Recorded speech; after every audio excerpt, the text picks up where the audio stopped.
This week in comic books, Wonder Girl gets out, and it's a muddled mess. I'm going to break it down, but it's just a muddled mess. It's like 6 stories going into one. Over in the land of Marvel, X-Men shows us just how self-righteous and predictable pricks they really are.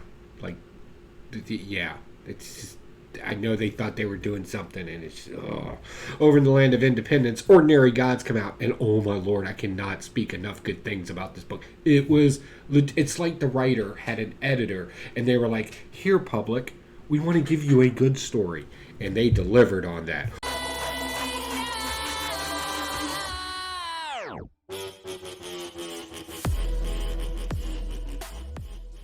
Hey, what's going on, you wonderful weirdos? I'm Pocan Joe, and as always, you're pretty cool for swinging by. Appreciate having you here. If you don't know, I'm a middle-aged man. I read a bunch of comic books. There's a few of them. And then I take some notes of some interesting things I see in it, or maybe some critiques or criticisms of it. It doesn't matter because it's all superficial. Without further ado, let's jump right into DC. DC and Fortnite, this 0 point thing. I'm starting to understand what the 0 point is, right? In this, we kind of get this whole known and unknown thing between two people. And it's a remnants of Tom King's writing where Catwoman and Batman are sitting there having this discussion. If they go into their world, back home, if you will, is that they don't know, they don't have any memories. They know they have a connection here that's stronger than just friends. But if they go there, what does that look like? They could be enemies, whatever the case may be. But if they stay there, they could be happy with each other, right? And that's kind of, right? That's almost real, right? Like, do I get in a relationship with this guy? Am I going to be happy forever? Should we just be friends? That kind of thing, right? So that happens in here. So they ultimately make the decision to go back into their world. And, of course, Tom King's remnants of Batman come into effect where, they realize why they can't be together because of superficial, fictitious reasons. And separate from each other right then and there. And the whole point of Batman going into the world was this kind of duty bound, it's my duty to go back. I feel like it's the right thing. You would think he would have that same fortitude that he had to make that decision to make the relationship work if it's something they really want to work, right? That's just a little side nugget, just throwing that out there, right? That should be kind of a thing, but apparently not in this comic book. Also, we find out Harley Quinn was a psychiatrist, like we do every single time she's in a comic book. That's all I gotta say about that. Because every time, I'm a psychiatrist. Whatever.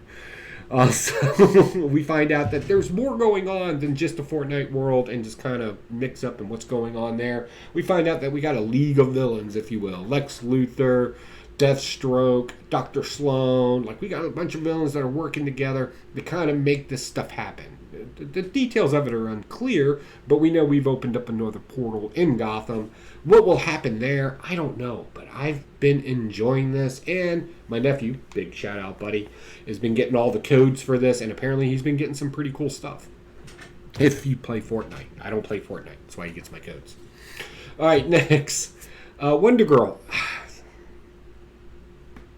This story should hit for me. It should legitimately hit for me. I love, mythological tales, and I love learning about other cultures, kind of mythologies, and their allegories. And I genuinely like that stuff. The problem with this story is, and you get some of that in here, you get, Brazilian's version of The Lady in the Lake, Ira. You get their version of a Cupid. You kind of get these Brazilian gods, if you will, from days of old, and then we got our Greek stuff from the Amazonians and Themyscira and all that going on, and then you also get our heroine Wonder Girl and her kind of maybe sort of love interest, a tour guide that's kind of taking care of her. Then you get this magical thing that happens, and then there's a problem. We don't know what the problem is. We don't know why Cupid's showing up and wants to fall in love with Wonder Girl, and all this happened in this comic book, plus more. And I think that's the problem. I think there's just too much. It's like 5 stories being crammed into here, and the writer's trying to be as detailed as they can that they're kind of missing points, I think. And this is what editors are for, right? But nobody likes criticism. I get nobody likes criticism. And that's an editor's job, to kind of pace things out. I don't know. Either the editor's not doing their job, or just nobody cares. Like, you want this character to be right, and this would hit on every level. But at one point, I'm like, I'm reading a love story. No, I'm reading this. No, I'm reading, and I need to jump back and forth. Blah blah blah blah blah. And the whole thing, you would say, it's kind of like anything else. It's a lot of things. It should flow. That's my problem. They don't flow it. They pigeonhole everything in here, so you're literally just jumping around on this story, trying to catch up with it. And I don't know. I don't think that's very enjoyable reading, in my opinion. Next, Batman 110. So this is good. This is our first battle with Batman and Peacemaker. It's a red flag operation set up by Saint himself, Solomon Saint, and he caused an explosion. We saw that in the last issue, right? He did it so the mayor would sign off on his magistrate initiative, which we saw in Future State, and then Batman and Peacemaker have their first battle in here, and of course the entire explosion is going to be blamed on the Unsanity, because that's basically just a hippie commune of a bunch of people that want to have superpowers but don't want to use them. They still kind of confuse me. It's a cult. I don't care how nice they are. It's still a cult at the end of the day. Whatever. So this has been fast-paced, action-going. A lot of... It's not a complicated story, but it's very fast-paced, I think is the best way to describe it. Ghostmaker in here plays a huge role saving Batman because they set off the explosions in Morse code.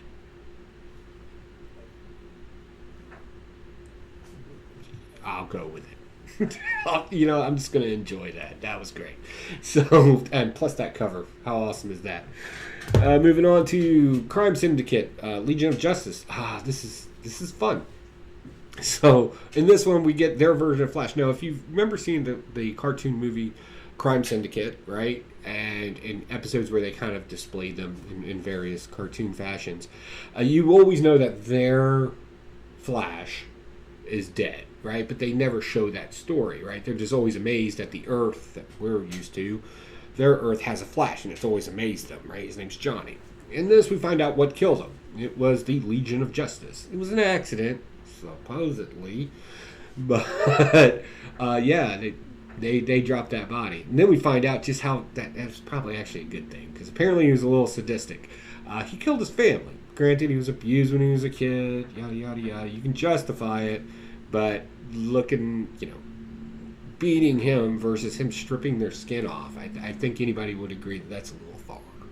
Atomica in here also has a very tight relationship with Johnny, and that's not happening, right? So we kind of have our first battle, and one of my favorite things is Ultraman kind of shows up in this, because they're going to go get vengeance for killing Johnny, right? The Flash. Their Flash. He kind of shows back up, and DC's doing this thing where they're really, really, really making the most use of splash pages in the most interesting fashions, I think. A good example, and it's not a full splash page, but just everything that's going on there. It's good classic DC drawing. Bunch of people in there, bunch of things happening. Gives you a chance to look over it past the narration to kind of understand the story and really, really enjoy it. I like that. I kind of miss that in comic books. It's definitely an art that is slowly going away.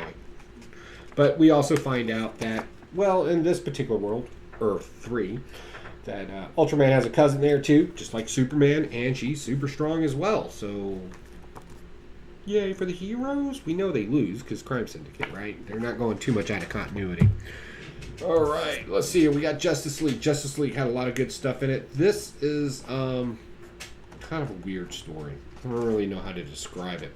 So, if you're not familiar with this particular villain right here, his name's Snymar, Utopic, or something to that effect. Doesn't really matter. He's a big bad, and he's kind of made up genetically to be similar to Superman, but for an alien race that views the world differently than Earthlings, if you will. The United Worlds captured him because he was trying to take over his own world. That's, again, another issue. They captured him.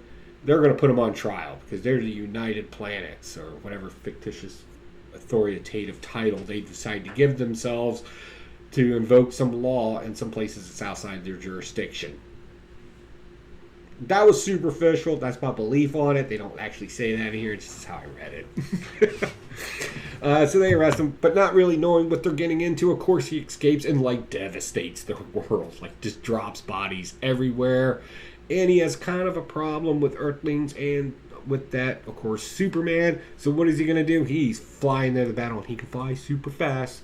And he's showing up. So we're going to have that battle again. I liked this character when that arc first came out. And I was like, oh, that was really short. I really wish they would have done more with that. I think it's a very dynamic character. Hopefully they do more with him. Green Lanterns. This was an in-between issue for me.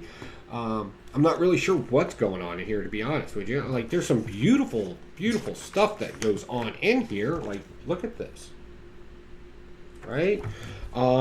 But we get the battle with the slavers on one, and of course Jordan's going to have a problem with that. He defeats them. That's one thing. And then we get our other battle here back on Iowa where we're trying to make everything. I like this little girl. She's pretty cool. One thing that was kind of weird is they do this thing where everybody's got translators, right? But for some reason, whenever the girl speaks, it comes out in Spanish.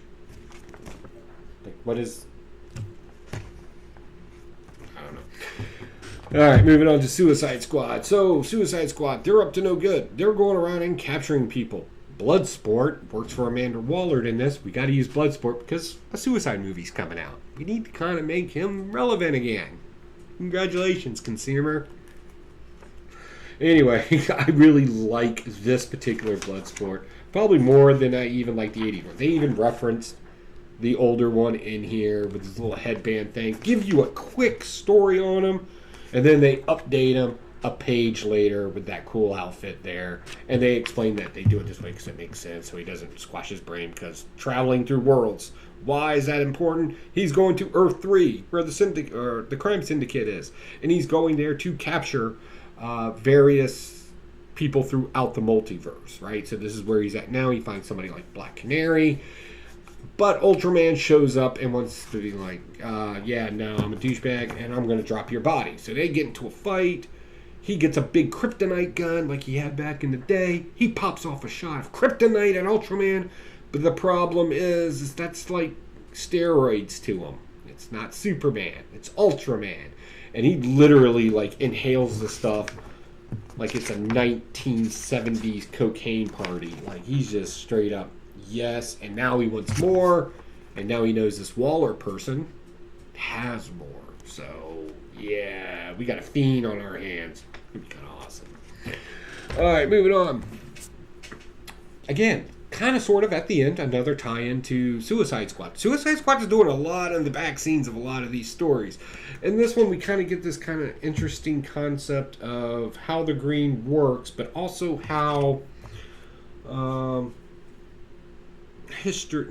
monuments work. Not even monuments. Relics. We'll go with relics. I think that's the best way.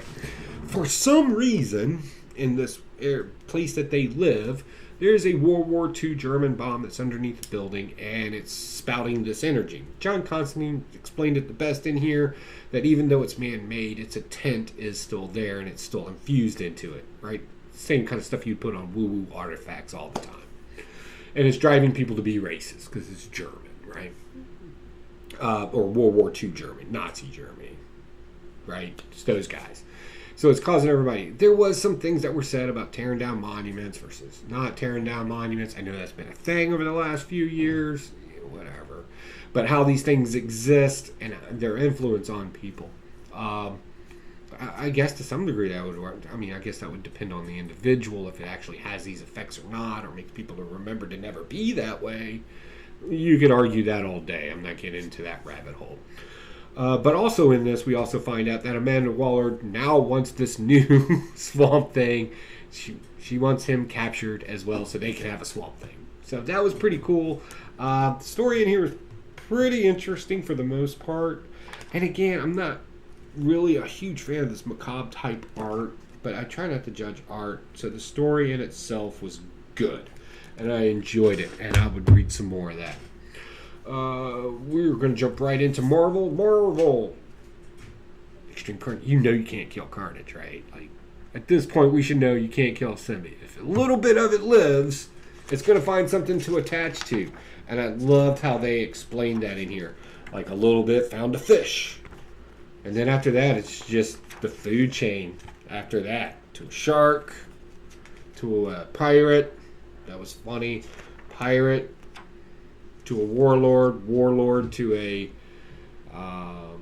guy who owns a company, a particular company in here. Doesn't really matter. This whole story is about... This is where things get weird, right? So there's a fraction of group, and where there's a fraction of group, there's a politician there to take advantage of it.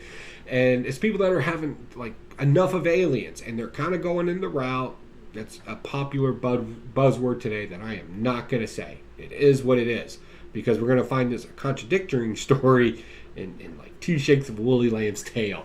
So Flash Thompson, of course, wants to set up a team and kind of work with Tony Stark to kind of help put a squash on a lot of various bad guy stuff that's going on.